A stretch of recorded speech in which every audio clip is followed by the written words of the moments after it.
Welcome to the WordyGirl Entertainment Podcast. I am your writer-in-chief, Rosalind Jackson. I am a lover of words, and that love led me to a passion for writing. And what's the next best thing to writing? Talking about writing. So kick back and join me for mind-blowing chats about writing, covering everything from screenplays to novels to poetry, from nonfiction books to songwriting, and much more. Ben Cory Jones is a screenwriter, producer, and showrunner who got his start in the prestigious ABC television writing program and was a staff writer on the ABC family drama series Chasing Life. Ben was also a writer on the Amazon drama series Hand of God, executive produced by Mark Foster. Both a comedy and drama writer, Ben produced a pilot presentation for an original comedy series, Bros, about 3 African-American brothers, 2 straight and 1 gay, each trying to find love in modern-day LA, but screwing everything up along the way, which is now in development at a major network. Most recently, Ben is a writer and producer on the acclaimed HBO comedy series Insecure since its first season, starring Issa Rae and executive produced by Larry Wilmore. Between seasons 1 and 2 of working with Rae on Insecure, Ben wrote for other prestigious series such as WGN's Underground. Produced by John Legend and run by Misha Green and Joe Pekoski, the action-packed historical drama depicted the lives of enslaved people in the American South. Ben produced a feature film, Stepsisters, along with his producing partner, Lena Waithe, which is currently streaming on Netflix. Ben also created and wrote a drama series, Candy, about a young African-American female mayor set in his hometown of Memphis, which is currently in development at Universal Cable Productions. Currently, Ben is the showrunner, executive producer of the upcoming BET comedy series, Boomerang, loosely based on the iconic 90s era film starring Eddie Murphy and Halle Berry. Lena Waithe and Halle Berry also serve as executive producers. Okay, well, welcome to the WordyGirl Entertainment Podcast. Thank you for having me. Mr. Ben Cory Jones. Thank you so much. I'm so happy that you're doing this. And so we got to tell the people how we met. Yeah, it's a pretty an awesome story. Well, again, thank you for having me here. You're welcome. Congratulations on this podcast. Thank I love the you. name WordyGirl, too. That's Thank you. Yeah, I mean, when you reached out to me to do this podcast, I did it without hesitation because Rosalind was, I guess, one of the inaugural members in a writing program that Lena Waithe and I started. Gosh, how long? When was it? I guess like 2011, 2012, 2013. Wow. Yikes. Time passes by. It was somewhere around there. Somewhere around there. Because I think I had, let me see. Because I don't think I had been, I'm trying to relate it to like what job I had at the time. I think I was a writer on the show Hand of God for Amazon. So that had to be around like 2013 maybe. You started that already? I think maybe I hadn't. I don't know. I don't think you did. Okay, maybe I didn't. But anyway, Lena and I, in a very like way, because Lena and I, we became co-chairs for the Committee of Black Writers at the Writers Guild. Oh, okay. And we were just really, I would say, invested in, making sure that there were other young black writers specifically coming up behind us, because she and I have both. I mean, we had met when we first moved out to LA. We became fast best friends because we were like literally the same person, and we had worked as assistants for many years, and we had broken into the business, and we were working on shows, or at least like in writers' rooms, whether we were like staffed on shows or not. And when we were with the Writers Guild, we just sort of felt like there really wasn't a focus on, there's a focus on getting people jobs, but there really wasn't a focus on becoming a good writer. Right. And so we wanted to start, and we really started this program on our own, she and I, called the Aspiring Writers Initiative. And we sort of modeled it after, because both she and I, ironically enough, did the Bill Cosby writing program. That's where she and I sort of like, we met kind of in their program also. And so we sort of took that model of like, you bring in young people, you train them how to write, you split them up between people who want to do features and people who want to do television. Right. And you were one of those people in that program. Right. And I remember we table read your script, I think, and I think we had a mini writer's room for your script. We did. And so that's how we met. And so just to see you working in the business still is a big deal, I must say. So congratulations to you, because I mean, it's a very tough business, and to still stay in it. It's tough. Yeah. I'm trying to get to the writing side of it next. Sure, yeah, absolutely. But yeah, I really love the program that you guys started. I thought it was amazing, and it really gave us an idea of what to expect. Yeah. And I love how you guys gave us notes on our projects. And a lot of it wasn't easy. I mean, I remember a lot of moments where, I think we would meet with you guys maybe once a week, and you guys would meet with each other. Because really we wanted you guys to form writers groups. Yes. And we would come in kind of like the writers group chaperone. Yeah. And a lot of times when we were giving notes or giving ideas to people, sometimes it's a discussion. It's a collaboration. Sometimes things can get challenging, but I also think we wanted to train you guys on when especially for television, well, for both TV and features, it's all very collaborative. Yes. You're going to have to deal with a lot of people with different ideas about your work, and how do you sort of make sure your work, your ideas, and your motivation and your purpose for what you're writing doesn't get lost. True. And you guys are really helpful with that. And I remember we used to laugh amongst ourselves with getting notes from either you or Lena. And I'd be like, I want my notes from Ben, because Lena would chop it down. Be like, listen here. Yeah, we definitely had a good cop, bad cop thing going on. And it's so funny because we sort of had, even though we co-created Boomerang, which I'm sure we'll talk about. Yes. We kind of had that same, it's just our personalities, But then it's also like when she notices I'm being a little more bad cop, she'll become good cop. It's like we work. It's a balance, and we kind of have that shorthand with each other. Okay. And then I remember you guys had a couple of workshops for us where you brought in professional writers for us. Yeah, we did. We brought in Ramla Muhammad, who was a writer on Scandal at the time. Scandal, yeah. Yep. She now has an overall deal at ABC. Oh, wow. I did read that recently. That's cool. And I remember we also brought who else? Justin Simeon of the famed Dear White People TV series and movie. Yeah. So that was pretty cool. That's pretty awesome. Cool.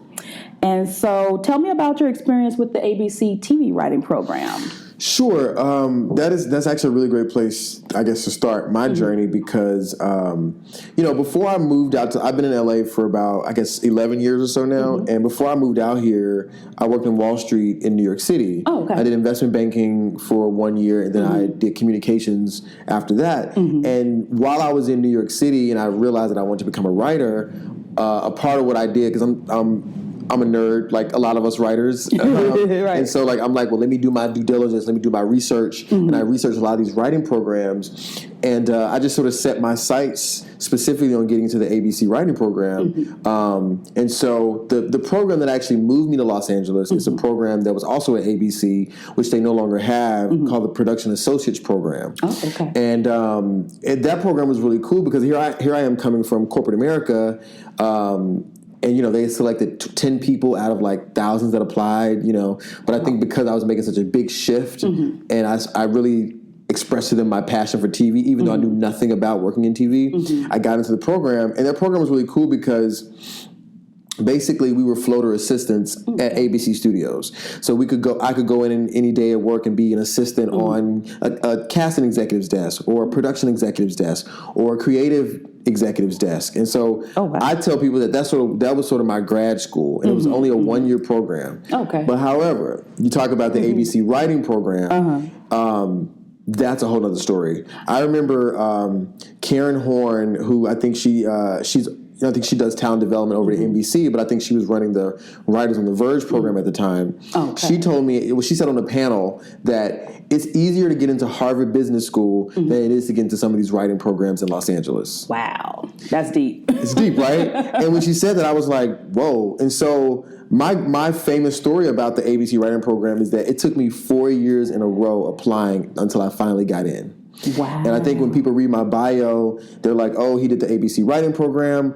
But, I intentionally leave out the fact that I applied for their program 4 years in a row. And it's very interesting because 1 year, I didn't even make the top 100, I think. Okay. The second year, I became a semifinalist. I think the top 25. The third year, I was another semifinalist. No, I think third year, I was a finalist. Okay. And when they said that I was a finalist in the third year, I think they selected 8 people. I was number 9.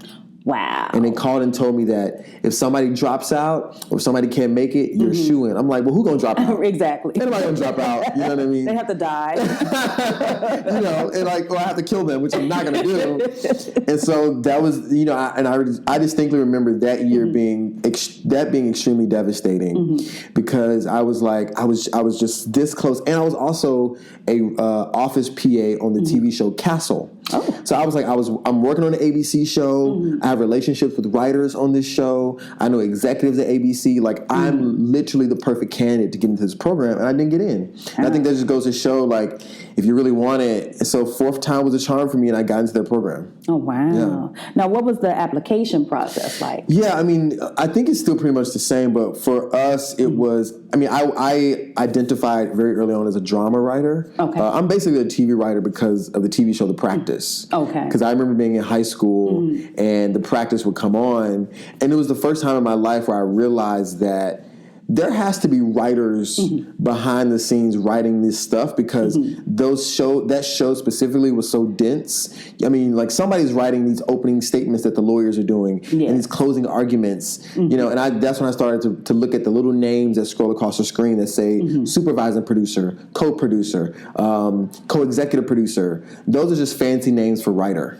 Right. And so I realized that, but they were just that just kind of delineates the hierarchy of writers. And so, just understanding that writers write for TV was really important to me. So when I came to the program, I identified as a drama writer because I like shows like The Practice.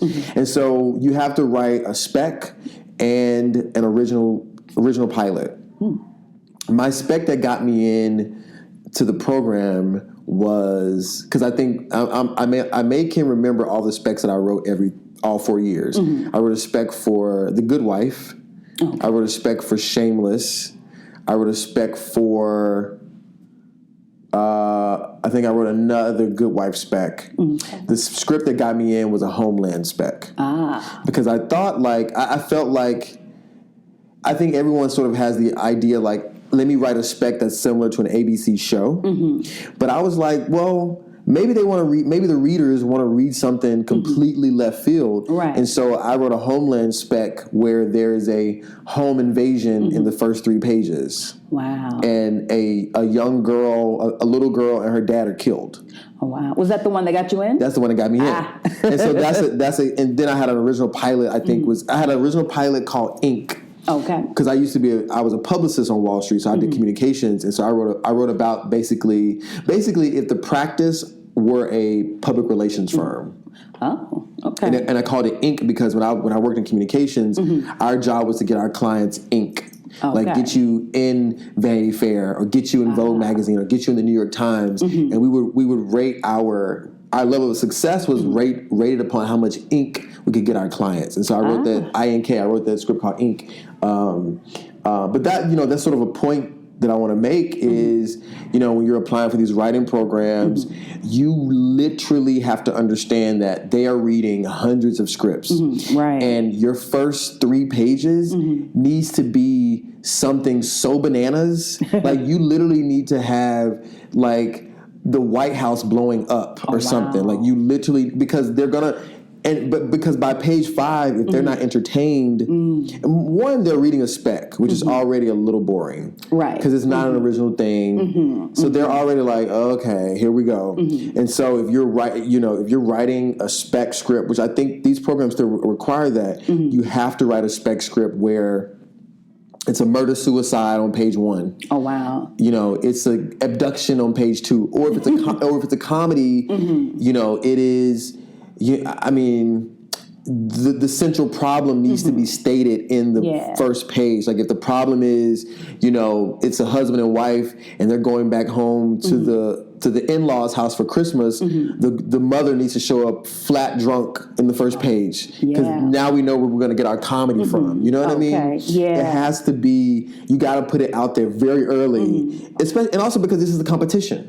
Right. You know, right. You don't save anything to the end. In the competition. Exactly. You got to start in the middle of shit the whole way. That's really helpful to know because I have a friend. I'm in a different writing group, and she was mentioning she went through. I forget what program it was, but she got like the inside information of what they were looking for, and it was very specific. And she's like, nobody would ever know this. Yeah, you know, and that's why a lot of people don't get in. That's why a lot of people don't get in. But I mean, if you really think about it, and also I was a reader for the ABC program maybe like 3 years after I did it, and so I sat on this side. So that's why I can't say this advice. But a part of me kind of realized because I was applying and I wasn't getting in. Okay, and so I had to think about like, okay, what can I do differently? One, don't submit the same script, even if you have rewritten it. Don't submit it. You know, because again, like it's I don't know. I think you want to just push yourself to always constantly think of new ideas. And I really had a moment. I'm like, I have to do something different to get into these programs because I'm not getting in. Right. And I was like, all right, home invasion, page 1. Let's, unfortunately, a little girl dies. And when you're writing drama, those are the things that really get you. Like I was watching. I'm going through all my Oscar screeners. Still going through my Oscar screeners, and I watched First Man last night. And not to spoil the movie, but if you watch the first 10 minutes of that film, you understand that Neil Armstrong, his daughter died. You know, in the first 5 minutes of that movie, and then before his daughter dies, she has some sort of condition where he's trying to figure out, like, and it's a thing that doctors can't cure. So he's a physicist's brain and an astronautical brain. So he's in his notebook trying to figure out charts and graphs and formulations to help his daughter's, I think, brain cancer or something she had. And in the first 10 minutes of that movie, they bury that little girl. I'm in tears already. I love movies or TV shows that start off like that. Like, start in the middle of action. And like one movie I can think of that I saw recently that did that was Widows. Widows, okay. Have you seen that one? I haven't seen Widows. Oh, okay. But they immediately open in the middle. You can spoil it for me. I don't care. Oh, okay. I actually like spoilers. Oh, okay. So they start. First thing you see on the camera is Viola's character and Liam Neeson's character. They're like in the bed and they're just kissing. Right. And so that's just like first thing you see. And you're like, okay. Love, kissing. I'm like, okay, we're going to start like, okay.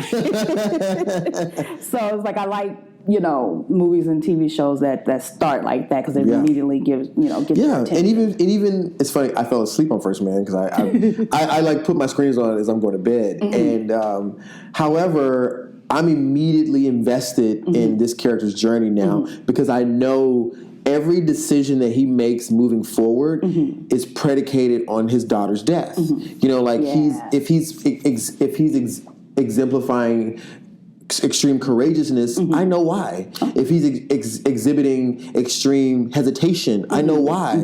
I lost my mother when I was a kid to breast cancer, and so for me to deny that there's so much of my walk through life that is predicated upon how that affected me. Right.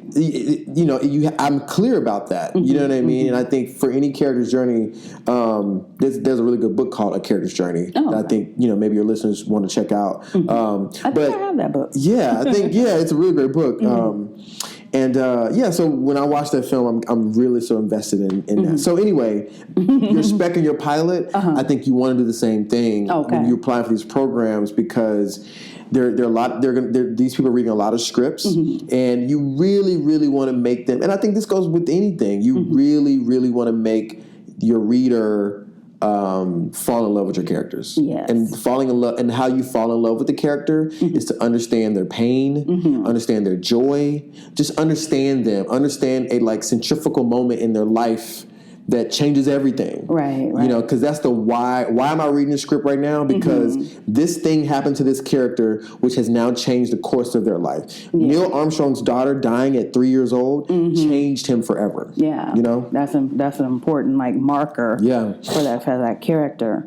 So what did the day-to-day, thing, what was your day-to-day in the program? Yeah, what did you guys do? Yeah, we would go to the ABC offices every single day. We were tasked with writing a new pilot and a new, because it's part of the interview process is that you have to pitch them a show that you would do. And you actually pitch this in a room with ABC executives ABC executives in the room. So that is usually the script you're going to work on while in the program. But also, they would bring in speakers every now and then, but a lot of it, to be honest, was me and my fellow 7 fellows kind of getting to know each other. We go to lunch every day. We would sort of share information, and also our job was to read every pilot script that was in development, or because we're in the program during pilot season. And so ABC, for example, ABC in this case is picking up pilot after pilot every other day. You read the trades, and they picked up a new pilot. And so we would actually have meetings on some of these shows, even if the shows hadn't gotten picked up yet. And you would want, and obviously, if you have a meeting on a show for a staff writing job, you obviously want to read the script. Right. I mean, that's a must. It goes without saying, but I'll say it. And you also, if the pilot is available to watch, you want to watch the pilot. I have a really funny story about how I got on Insecure too. So remind me to talk about how I got on that. When we get there. Because it kind of goes into this, but so we spent our day reading the pilots and just kind of talking with each other, like, what pilots did you like? Why did you like it? Right. They would bring in ABC executives, and so you would try to meet, and so they gave us mentors. So you would maybe have like a weekly meeting, touch base meeting with your mentor, who was usually an ABC executive. And I mean, a lot of it is you're strategizing your career. Because at this moment in your career, you're trying to figure out, okay, what kind of writer am I? What is my sensibility? What kind of show? And let's be clear, the first show you go on, or the first couple of shows you go on, they are going to somewhat define at least the early stages of your career. And you want to take a moment, you want to take a beat and figure out, like, well, what kind of writer do I want to be known as? I kind of always knew that my sensibility, like, I'm not a sci-fi person. I'm not a genre person. I'm more of a, like, soapy, dramatic, or very high concept-y, dramatic person. Character-driven stuff is really important to me. That's what I love. But also things that are just super interesting. Things that deal with people of color, obviously, are very important to me. And when you're in their program, I love their program. I mean, let me also say, like, a lot of the diversity programs in Los Angeles, they're not without their flaws. I think a lot of things could be adjusted in those programs. But the biggest thing and I encourage everybody to apply for programs, work your hardest to get into them, because what you're doing is building your community. You're building your community of other writers. And this is one very important piece of advice I'll give. You cannot make it in this business alone. That's true. If you don't have a team of other writers who you respect, who you're friends with, genuine friends with, like Lena and I, genuine friendship. Me and Ramla, genuine friendship. Me and Justin, genuine friendship. And you can all see us all coming up sort of together. And even today, when Ramla is going through her deal, trying to figure out her deal with ABC, she's calling me like, what do you think? I mean, like, you're going to need that. And also, when you do get staffed and get into the world of writing, your agents and managers, they're going to send you out on a lot of general meetings. And Lena and I would always say, like, when I go to a meeting, it's like you're going to a meeting, because I'm going to mention you. I'm going to help tread some water for you or carry some water for you. You're going to go to meetings and mention me. So if I eventually go into that meeting, they're like, oh, I've heard about you. So maybe the meeting is a little bit warmer than it might have not have been. You know what I mean? Because when you're starting out, it's brutal, because you got to take these general meetings. And I'm sorry, and I hope there's some executives listening. They don't want to take them. They're very bored, and they have kind of a rote way that they talk to us until they realize, like, oh, you're actually an interesting person. Let me actually get to know you, because you could actually be someone who I can put on the show or develop with. They have to get there. They don't always, especially for a baby writer, they never always lead with that. So tell me, what was your first staff writing job? Sure. My first staff writing gig was out of the ABC program, which is one of the great things about that program is that you're going to get staffed on the show. It's like pretty much 100% success rate that you get staffed on the show. Oh, that's good. Now, they don't have a 100% retention rate after you get staffed on their first show. But we'll talk about that. I'll get to that with this question, actually. But I got staffed on a TV show that was on ABC Family, which is now called Freeform. It was a show called Chasing Life. Okay. And I got that job because I think my writing sort of spoke to that show. That show was a show based on a Mexican format, and the Mexican format of the show was called Terminales. Terminales is a show about a 20-something-year-old Mexican girl who gets diagnosed with leukemia, and she hides it from everybody because she just wants to be a normal 24-year-old. She wants to go to parties and have boyfriends, and in the course of the season, so Chasing Life was an American adaptation of that. So, like I said earlier, my mother died of cancer, and so when I was in my meeting, and this is important when you go to meetings on shows, you have to find something in your life that this show is addressing. Right. And whatever show it is, even if it's a show, again, about blowing up the White House, you can find something in this show that you have a relationship to. You can search your life. For example, give me a show now. Let me see. What's the show? Just say How to Get Away with Murder. I don't know. Like, if I'm meeting on How to Get Away with Murder, I'll talk about, what my college experience was like. Or I would talk about, what would I talk about? What else would I talk about? Like being in rooms where I'm the only person of color. Okay. Because that show deals with that in a way. That show deals with Viola being a black woman and trying to break through the legal profession, and also the young kids. Yes. There's only so many minorities there. There's a gay couple or there's a gay character on that show. I would talk about my experiences being gay. You know what I mean? Like you have to connect it to you. And so when I was interviewing on Chasing Life, I talked a lot about what it was like. I was like, I've been through cancer. I know what it's like. Yeah. I didn't say this, but you're sort of pitching like, if you want a writer in your writer's room that knows about cancer, I'm your guy. Yeah, that's smart. Yeah. That's so I worked. Smart. Yeah, that was my first staff writing gig. Oh, okay. And then you went on. After that, did you go on to Hand of God? Okay. And now let's talk about that. Oh, okay. Let's talk about that transition. Oh, okay. Like I was saying earlier.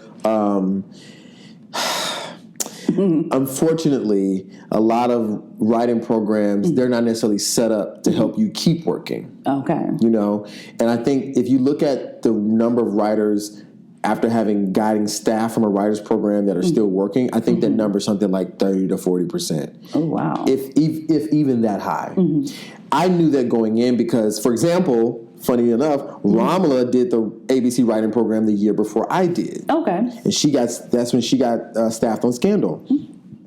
But she worked as an assistant on, I think, Private Practice or Grey's. So she was in the Shonda Land camp already. Okay. So it was a lot. So she knew she was going to go to Shonda when she got her staffing. But I would talk to her and she was like, she was like, me and Zaire McGee, who wrote on Scandal also with her. She was like, we're the only two that are still working. And this was the year after their program. Oh, wow. So this is a very important point because I knew that once, I didn't get asked back to Chasing Life for whatever reasons, a lot of that sometimes has to do with the budget because we're not on their budget, and then for us to become on their budget, which is not a huge ask, but they make it seem like it is. But whatever. Yeah. Politics. Politics, which you can't deny. Politics exists here, and so I knew that the odds were against me to keep working. Okay. And this, in my opinion, was a turning point in my career. Okay. I know people may say, well, no, Insecure. Like, no. This was the turning point in my career. I'm going to tell you now, and I'll tell you why. Because I knew that I had to write a script that would basically ensure me a job. Because as a baby writer, you don't have credits.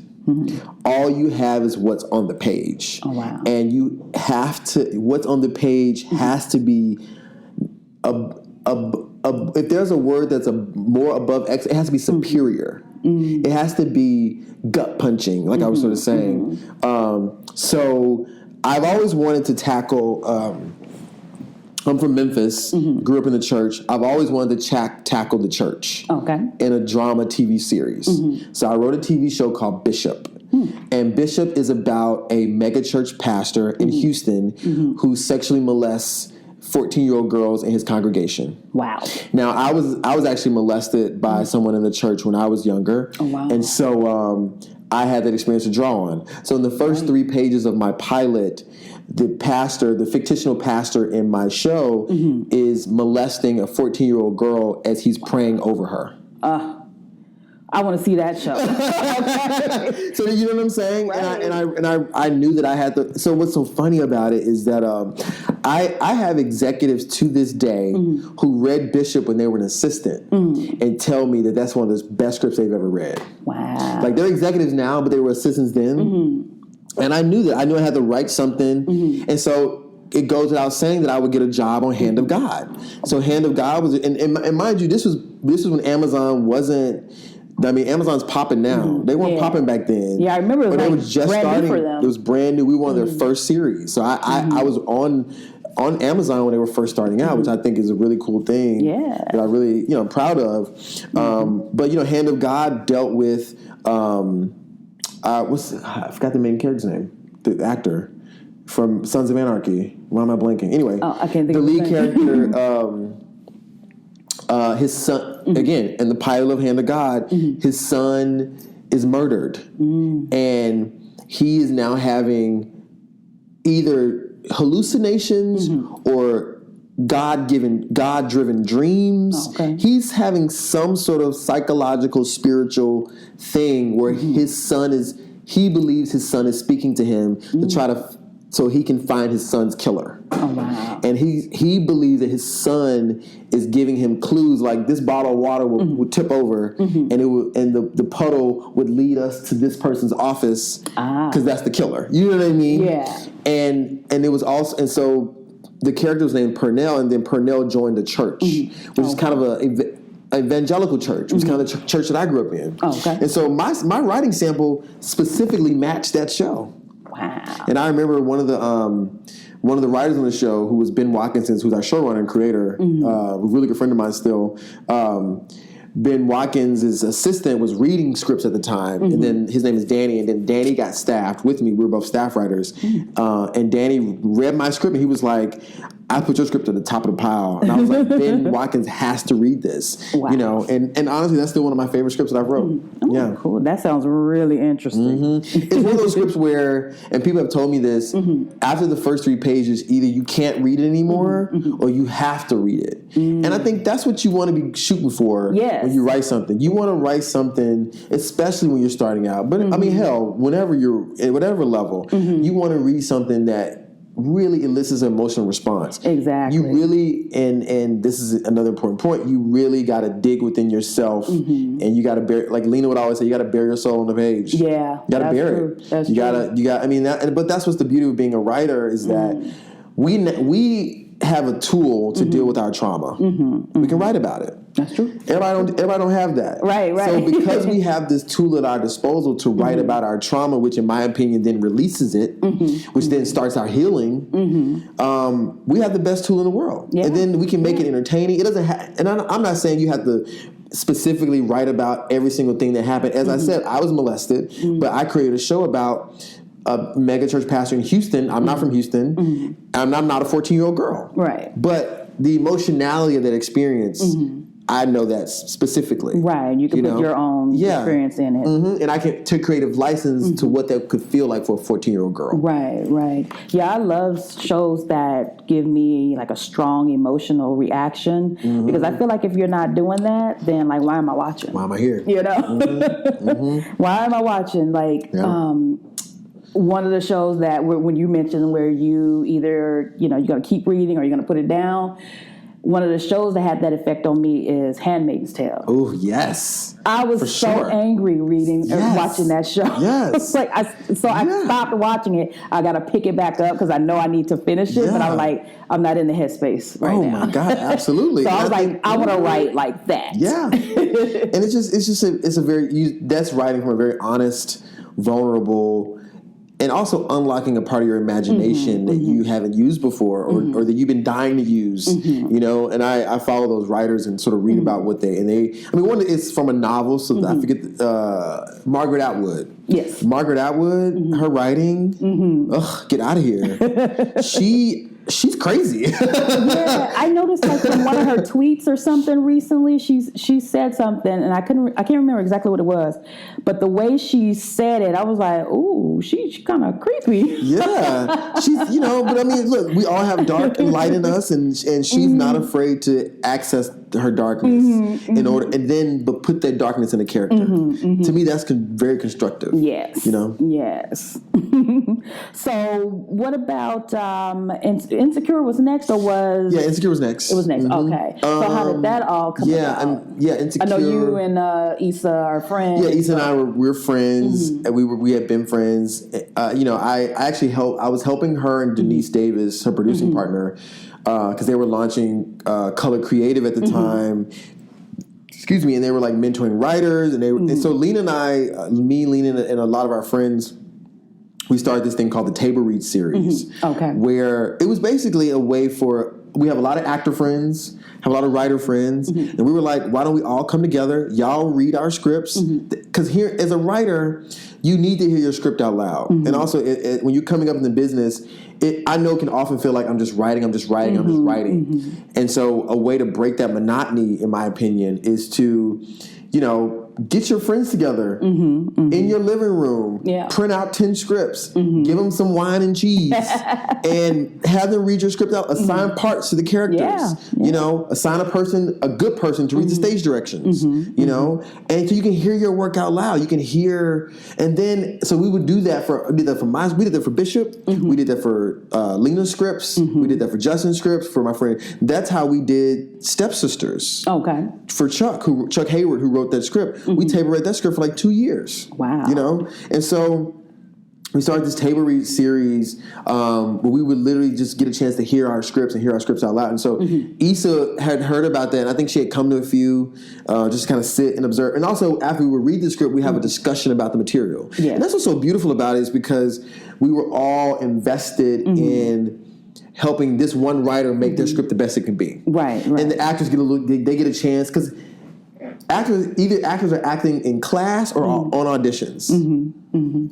True. Which is like, let's give you guys a platform to hone your craft. We're all learning and growing here. And as you can see, all of us who are in that sort of incubator, we're all successful, we're all working, you know.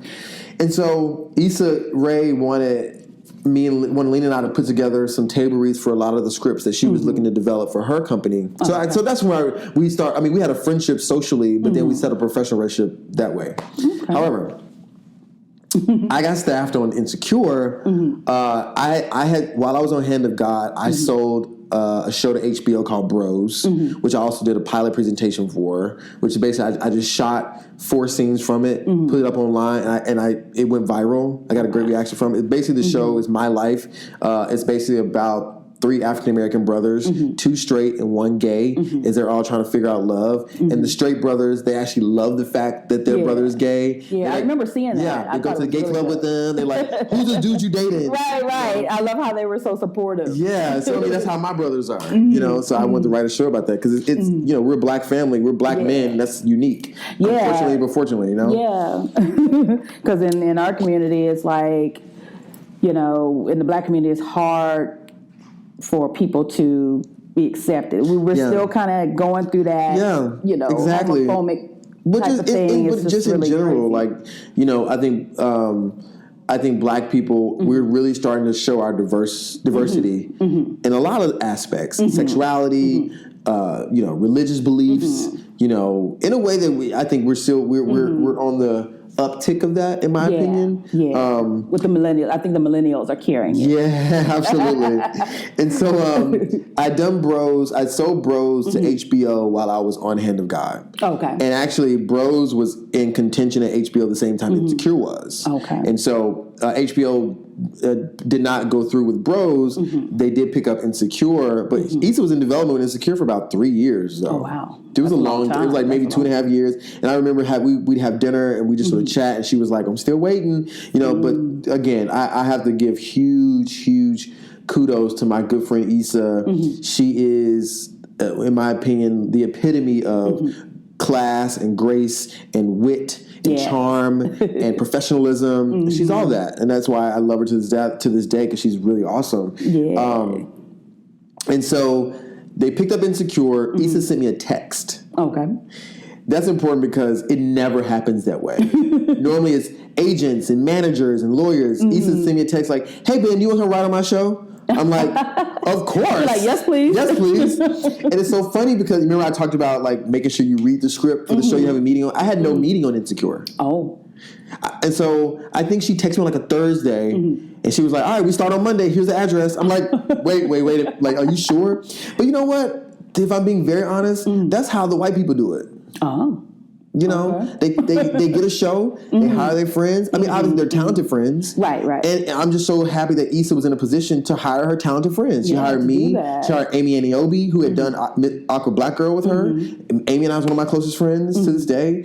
And so I remember, I think that was like a Thursday, and I was like, all right, I'm starting Insecure on Monday. And I was like, wait a minute. Can I read the script or see but they had shot the pilot. And so I was like, hey, before I come to work, can I see the pilot? So I remember emailing her and our showrunner, Prentice Penny. And I was like, hey, can I see the pilot? And they were like, oh shit, sorry, here. No, we just knew you were, but I saw the pilot and I fell in love with the show. And I love that show. The rest is TV gold history, in my opinion. I think that's I think Insecure will go down into history as a point where black entertainment changed. And I think Insecure, largely Insecure, a lot of Atlanta for FX, Donald Glover. I think those two shows, in my opinion, I'm a little biased because I worked in Insecure, but I really think that since Insecure, the tenor of the meetings that I have are a lot different. The tenor, in my opinion, of the appetite that the industry now has for content for people of color and young people has changed. Yes. And so I think, in my opinion, again, it's all my opinion, I think Insecure would go down in the history, in the annals of shows that really marked a shift in TV. I think so. Yeah. I think so too. Because people weren't used to looking at that snapshot of young millennial black folks in LA, coming up in their careers, and then also, their social life and things like that. And the show, Issa says all the time, the show is basic as fuck. In a way that there's things that we were trying to say with the show, but we're literally just following these characters' daily lives. There's not murders, there's not high concept get dad in rehab kind of stuff. It is literally Issa's having issues in dating. Molly's having issues at the law firm. Lawrence is having self-esteem issues. And it's just, and I think as in our writing staff, oh my God, my Insecure family, I forever has a special place in my heart. Because we would just sit around that table and just talk very candidly about our experiences and what struggles we have and what challenges we have. I was really the one in that writer's room who was very much like annoyed that black men can't be diverse or aren't diverse. And so I remember in season 1, which in my opinion, I think our show hit its stride and hit a nerve when we had a character on there who was a black man. And he was like, yeah, I had a relationship. I had a sexual encounter with a dude before, but I'm not gay. I don't remember. It was the guy who Molly dated, sort of the fair-skinned guy. Season 1, Jared is his name. Okay, I remember that. And like Molly and her, and so then the next scene, Molly and her girls, they talk about it. Where you and they have a discussion which a lot of black women have. If a black man admits to you that he had been with a man before, would you still date him? Yeah. And that was a discussion. We would have heated in a good way, discussions in the writer's room. And a lot of black women in our writer's room were like, no, I wouldn't do it. If he messed with a dude before, I can't do it. And I was like, wow. And I was like, well, women can do it. Cause me, I'm just and also I was trying to play devil's advocate.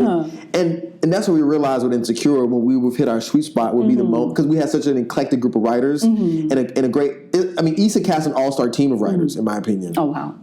And so when we were having debates, because normally we all kind of agreed, like, a lot of shit's fucked up. Like, the racial stuff that happens, that ain't cool. We all agree on that. Right. And even when we were doing second season, and it was an oral sex conversation about the way black women view oral sex versus the way white non-black women view oral sex. And we just knew that whenever our writers' room was divided on something, we knew that the world would be divided on it, or our audience would be divided on it.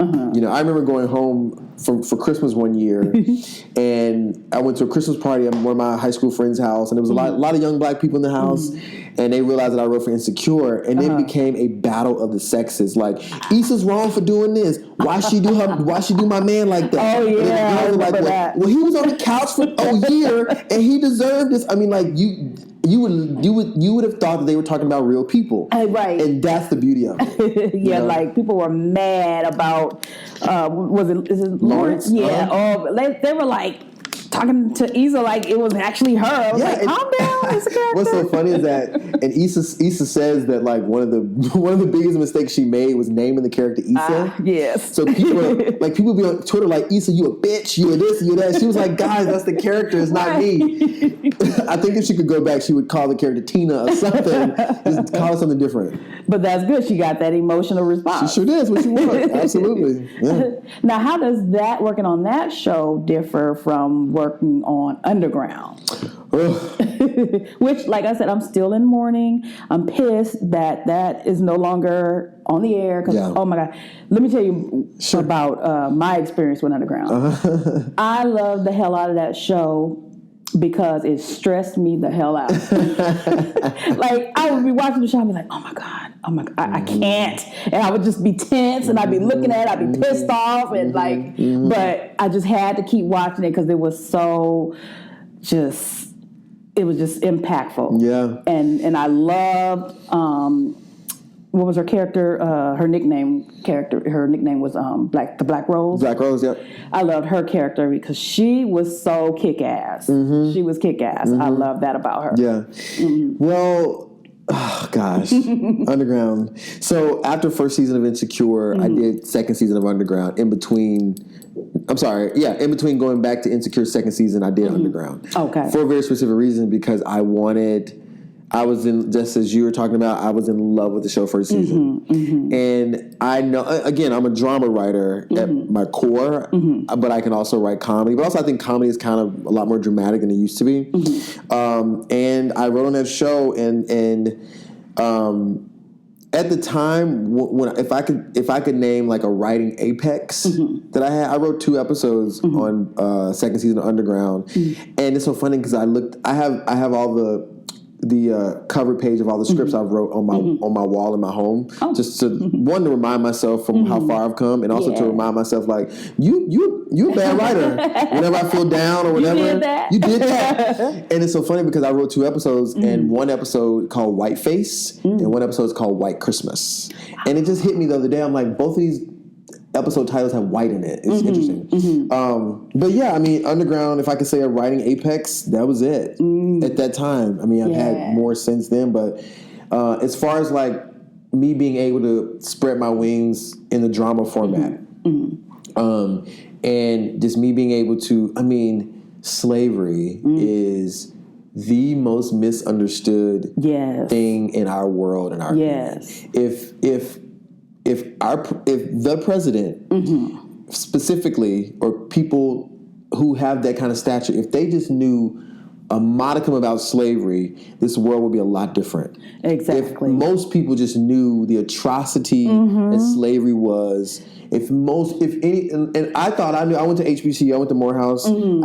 I have a degree in literature and finance, and so I read a lot of African American literature. I read Caribbean literature. I read a lot of slave narratives. Me too. I thought I knew. I had no idea. Yeah, that's why I connected to the show so much, because I studied, our history extensively in school. Like, I had a minor in Pan-African Studies. Oh, awesome. I was like maybe 5 classes away from having a double major. CSUN. Oh, nice. Yeah, so I was like maybe like 5 or 6 classes away from having a double major, but I wanted to get out. For sure.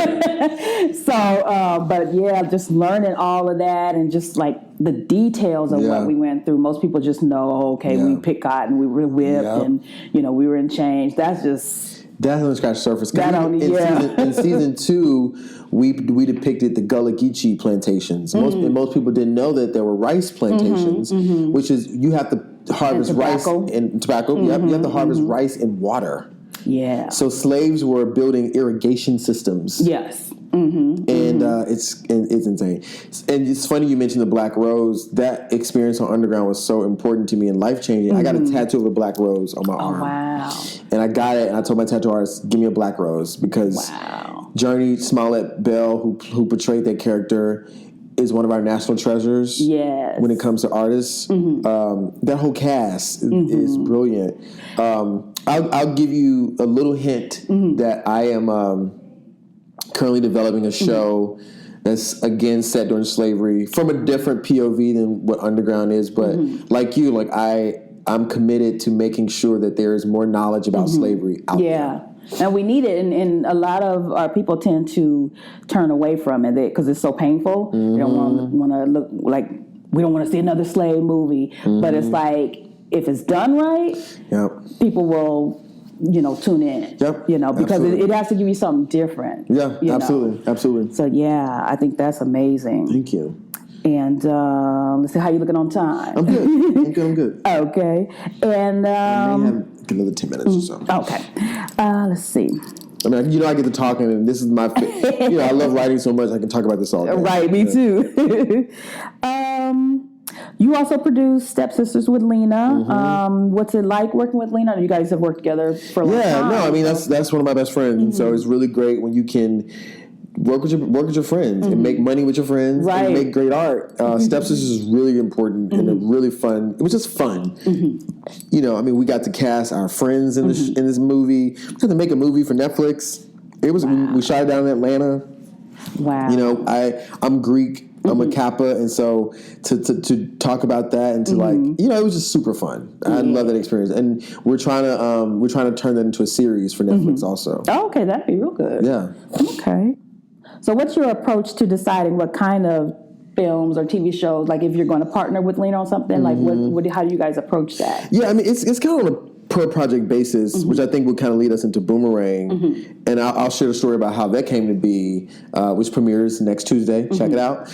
I mean, because we're friends, I mean, again, like you want to collaborate with people you know and trust and you respect their work. And BET and Paramount had already decided. So Boomerang is a Paramount movie. Okay. BET and Paramount are both owned by Viacom. So it makes sort of sense for them to find synergies and ways to work together.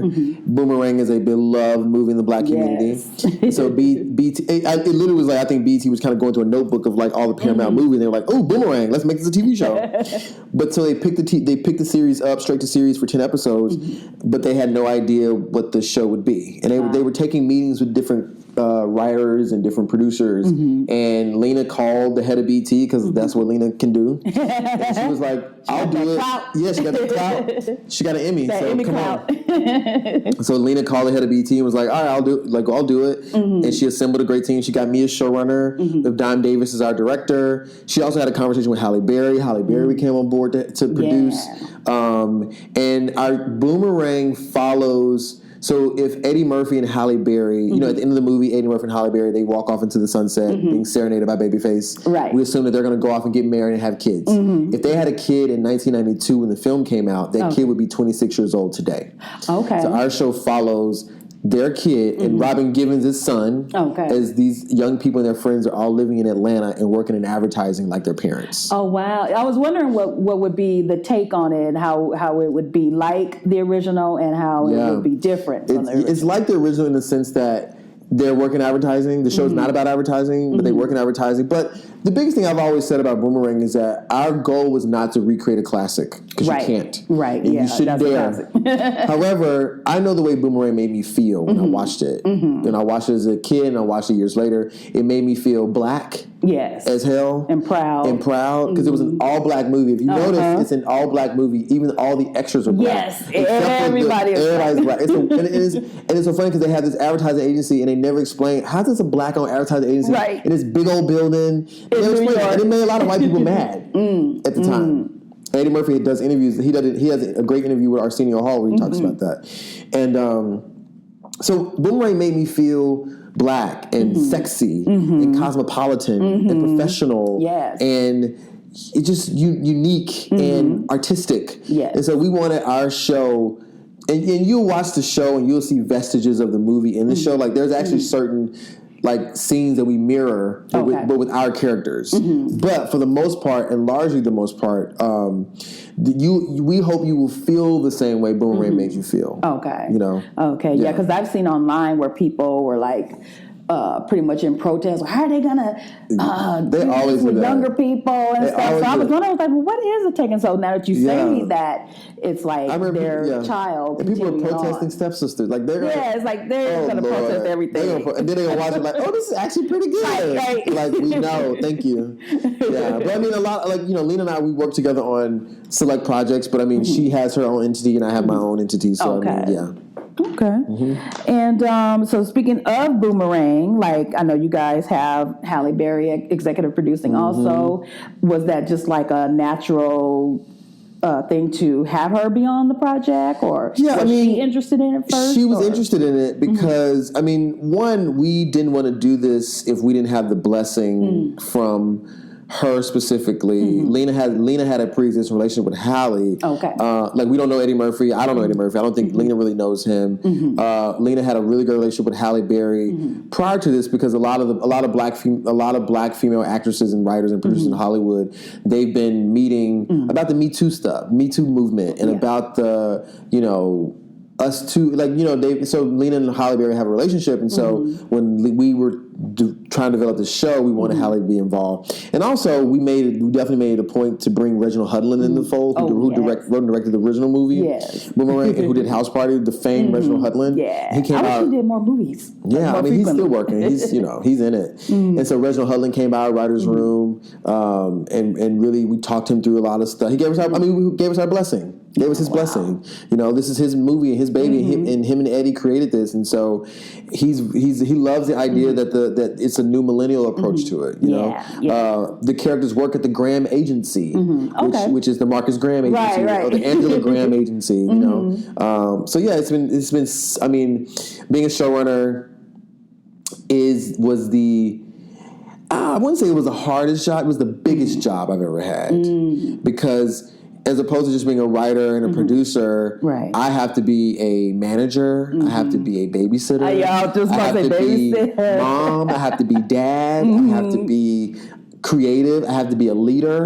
I have to be HR. Sure, I have to be strict when it needs to be strict. I have to put people in their place when they need to be put in their place. Wow.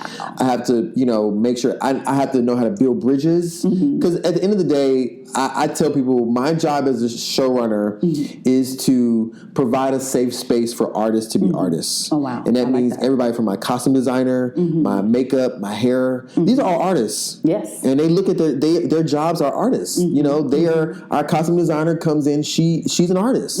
She's telling a story via clothes. They're telling a story via hair. They're telling a story via production design. Yeah. They're telling a story via sound, via lighting. Yeah. And I have to make sure that everybody who came to work and who came to be an artist has a safe space to do that. I love that. And that's there's a lot of ways you can do that, and I tried all. I mean, I did all of them. I used all of them. We were on location in Atlanta for 4 months. We built no sets, so every shot is a. We're at the actual place. Oh wow! We didn't build anything. It's no third. It's no just walls. You know what I'm saying? And so It's an experience that changed my life and my actors, our actors. Oh my gosh! Just to work with these young talented artists, it warms my heart. You know what I mean? And this industry does not always allow you to infuse new talent into it all the time. Yes, that's everybody's true. Like, they want to phase. Who's the name? Who's the name? I have a friend developing a movie now, and like she had to send over a list of 15 big name actors, and I'm just like, well. we have to create big name actors. We have to give them a platform to show what they got. Because it starts getting stale if you keep saying seeing the same person over. And I think that's what was happening in like the late 90s, early 2000s. Yeah. You know, I mean, like much disrespect to these actors, but if I see Vivica Fox or Morris Chestnut in another movie, you mean to tell me ain't nobody else out here? Right. Like I want them to eat and get a check. I surely do. Right. However, we just got the studio system and these networks just got into a thing of like, they were just very afraid to break new talent, and we can't do that. I mean, I liken what we're doing now to a lot of what Spike Lee was doing back in the day when he broke Rosie Perez. It's so funny because Robbie Reed she's the casting director at BET. I spent a lot of time with Robbie during this process, and she's a wealth of information. I mean, Robbie Reed tells stories of Spike Lee. Her and Spike Lee auditioning Rosie Perez for Do the Right Thing in Spike Lee's in her living room in Brooklyn. That's amazing. Spike Lee, I mean, Robbie Reed, we had a cast dinner when we first started. Robbie Reed pulled Lala Milan, one of our actors who we found on Instagram. Okay. She pulled one of our actors to the side, Lala to the side, and said, "You remind me of when we found Rosie Perez." Wow. You know, that's a compliment. That's a compliment. Yeah. Robbie's a legend. It's legendary. Yeah, she did the casting for our show. Games People Play. So when does Boomerang come out? It comes out this Tuesday, February 12th. It's Tuesday. 10/9 Central. Oh, wow. I'm excited to see it, especially now that you said that's what it's going to be. I'm really excited. And the premiere is a special 1-hour episode. So we're basically showing episode 1 and episode 2. And then from there, it's 30-minute episodes every week, every Tuesday. Oh, wow. Yeah, I'm really looking forward to it. I'm so excited. I can't wait. It's boundary pushing, as only Lena and I can do. It is shot beautifully. It is it's something for people to talk about for sure. So I'm excited to see what people say about it. Yes. So let's talk about your writing process real quick. Like when you get an idea in your head, what do you do? How do you start the process? Yeah. I mean, it all depends, really, honestly. I mean, at this stage in my career, I spend a lot of my time putting together pitch decks. So if I have a show idea, I'll just make a pitch deck for it. Just because I know I have to go into a network and talk about what the show is. But when I actually physically sit down to write, I mean, I outline very heavily, outline a lot. You have to outline a lot. Because outlining would just help you before you start the script phase.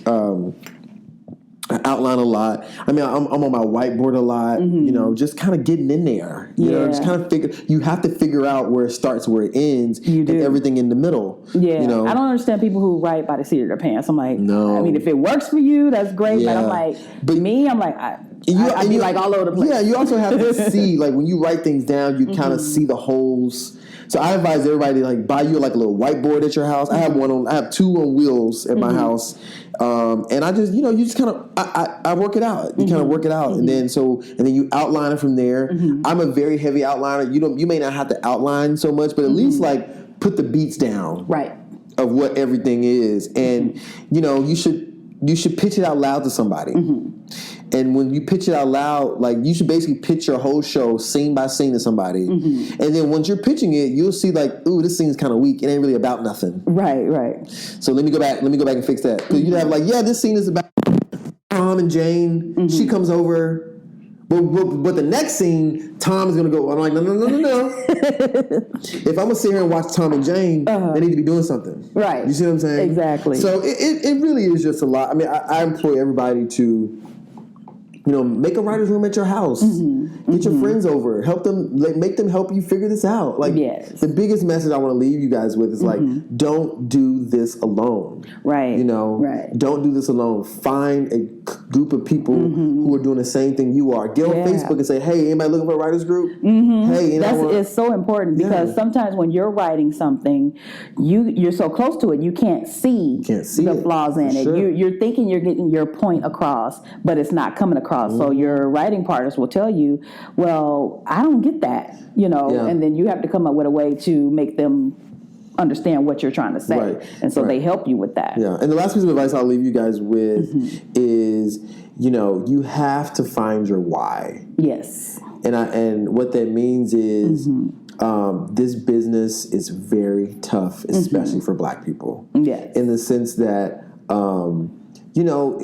none of it's really easy. There's a lot of money at stake. We're asking these networks and studios to give us a lot of money, to trust us with a lot of money to make art, and they're going to put you through hurdles. And again, you may, and a lot of it is a lot of self-inflicted stuff, like this business or doing this endeavor as a writer, producer, it's going to rack your confidence. It's going to shake your confidence. It's going to shake who you think you are. It's going to teach you about yourself. It's going to knock you down on your ass. I mean, I applied for that program 4 years in a row, and I felt defeated a lot of times. Yeah. But my why is, I do this for the little boy who's in Memphis, Tennessee right now, who's 10 years old, who may be a little different because he likes to write. He's a little bit of a nerd. And that's why I'm always out here trying to be visible, because I want him to see that he's fine who he is. Representation matters. Representation matters. I do this for people like that, and because I'm visible now, I mean, I get messages on Facebook and Instagram all the time from young people who are like, I never thought I could be a writer, but thank God. I mean, I thank God that God gave me this gift of writing. Yes. Because this gift of writing has changed my life. It has helped me to conquer my demons. It has helped me to understand myself better so that I can help other people. Yeah. And if I can pass on this gift of writing to somebody else so they can make their lives better and enhanced, then that's my why. So everybody, and that may not have to be your why. Everybody has to find your own. Because at the end of the day, when you come home at night and this business has beaten you up, your why is what's going to get you out of bed the next morning. Exactly. Exactly. Yeah. All right. And final question: what's next for Ben Cory Jones? I don't know. I don't know. I mean, hopefully Boomerang gets another season. Oh, that would be lovely. I'm sure, I'm very hopeful. I don't know. But you know what's so great about that is this is probably the first time in my career where I'm so happy to say I don't know. Because now I have some time just to sit back and figure out what I want to do. Pick and choose. I mean, I've worked a lot. I've worked nonstop. And by the grace of God, I can get jobs. I can write. I can go home and write a script that a lot of people want. Yeah. So now I don't know, and I'm so happy to say that. Yeah. Because I'm going to take some time to figure it out. I like that. All right. Yeah. So everybody make sure you tune in to Boomerang coming up on BET. Next Tuesday, February 12th, 10 Central. Yeah. And tell the people where they can find you. Yeah. I'm at Ben the Writer pretty much on all social platforms. Ben Cory Jones on Facebook. Hit me up. I mean, I respond to DMs. So, I'm out here trying to make sure that whatever I've experienced, whatever tools I have that I can help somebody, my main goal is to help others. So let's do it. Yeah, and you gotta follow me on Instagram. Yeah, I will. Yeah, thank you so much for having me. Thank you so much. I appreciate this. Yeah, it's awesome. All right. Thanks for taking the time to tune in to the WordyGirl Entertainment Podcast. Don't forget to check out my blog at www.wordygirlent.com. That's WordyGirlent.com. You can also find me on Instagram and Twitter at WordyGirlEnt and on Facebook at www.facebook.com/WordyGirlEnt. And always remember, it all begins with a single word. So what are you waiting for? Go write.